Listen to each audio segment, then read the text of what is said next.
Cette plante toxique peut facilement être confondue quand elle est jeune avec l'ail des ours. C'est pour ça qu'on va la regarder de plus près, voir sa toxicité, à quel moment on peut confondre et comment justement éviter cette confusion.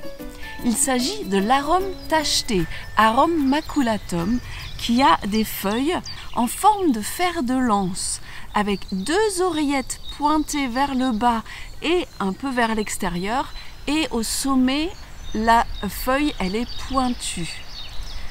Vous avez un long pétiole.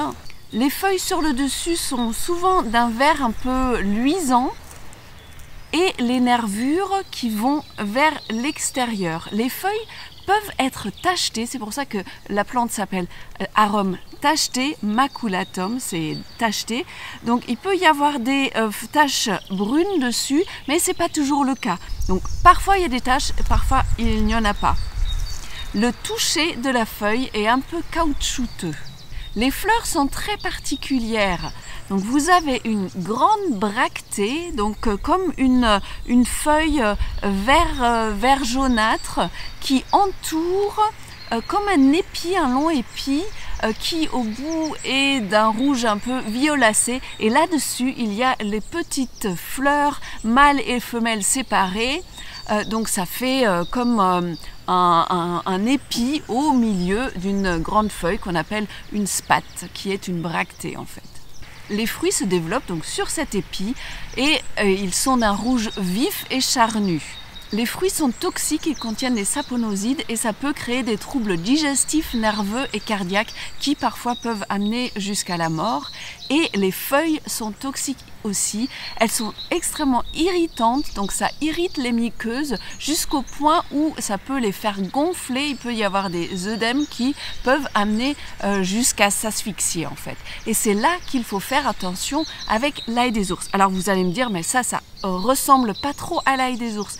Mais quand vous avez des jeunes feuilles, vous n'avez pas encore ces oreillettes. Donc vous avez des feuilles qui ressemblent beaucoup à l'ail des ours.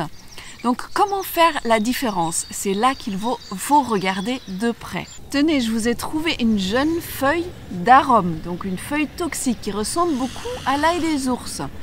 Ici, vous n'avez pas encore les oreillettes qui se sont développées parce que la plante, elle est encore toute jeune. C'est seulement après que ça se développe.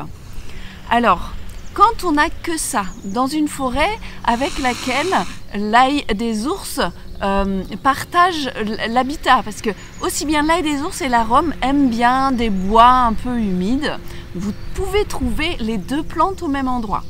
Alors on regarde bien les nervures. Les nervures de l'arum toxique vont vers l'extérieur de la feuille, donc une nervure centrale et des nervures qui vont vers l'extérieur. Chez l'ail des ours, vous avez des nervures parallèles qui vont toutes dans le même sens.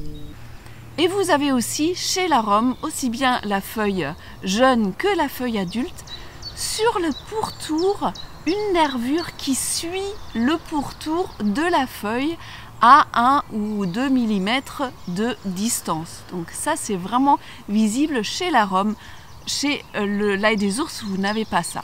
Et bien sûr, vous avez l'odeur qui va distinguer la feuille d'arum de la feuille d'ail des ours. Donc si vous voulez cueillir de l'ail des ours, il y a des nervures parallèles et bien l'odeur d'ail, bien sûr. Les deux ont un long pétiole.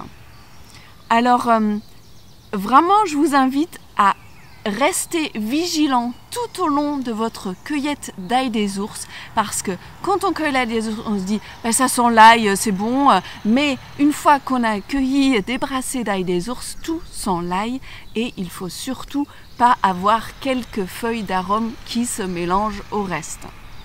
Alors restez vigilants, utilisez tous vos sens pour bien faire la distinction. Sur mon blog plantesauvagescomestibles.com, vous trouvez aussi bien un article sur l'arum que des articles sur l'ail des ours. Donc je vous souhaite une bonne cueillette des bonnes plantes comestibles.